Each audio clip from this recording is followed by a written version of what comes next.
अरविंद केजरीवाल जी ने, जो आम आदमी पार्टी के नेशनल कन्वीनर है, एक पार्टी के राष्ट्रीय अध्यक्ष, एक पार्टी के राष्ट्रीय कन्वीनर, दिल्ली के पूर्व मुख्यमंत्री को मैंने आप सबकी उपस्थिति में अपनी पत्रकार वार्ता में सर्कुलर पढ़कर बताया था।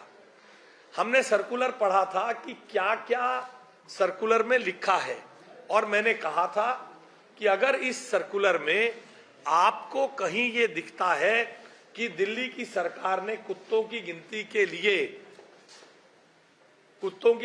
लिए शिक्षकों को लगाया, तो आप मुझे पढ़कर मार्क करके बता दीजिए।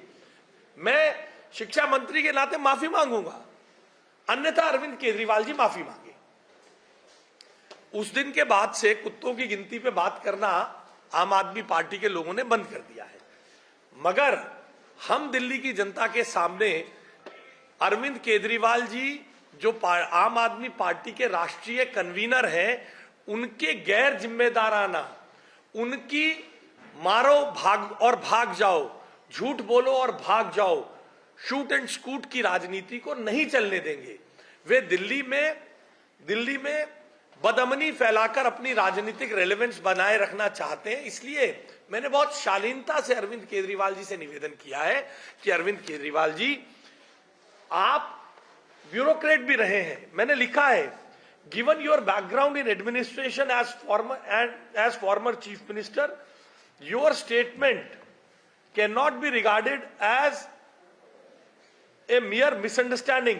Instead, it appears to be a part of a deliberate attempt to derail smooth implementation of a very important safety initiative.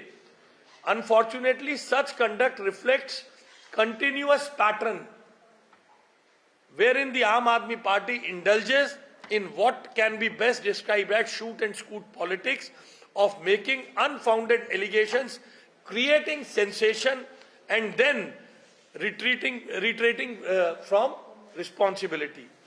अब आप मुझे बताइए, एक पार्टी का राष्ट्रीय मुखिया जो ये क्लेम कर रहे थे गोवा में जाके, मैं ही तो अकेला राष्ट्रीय नेता आया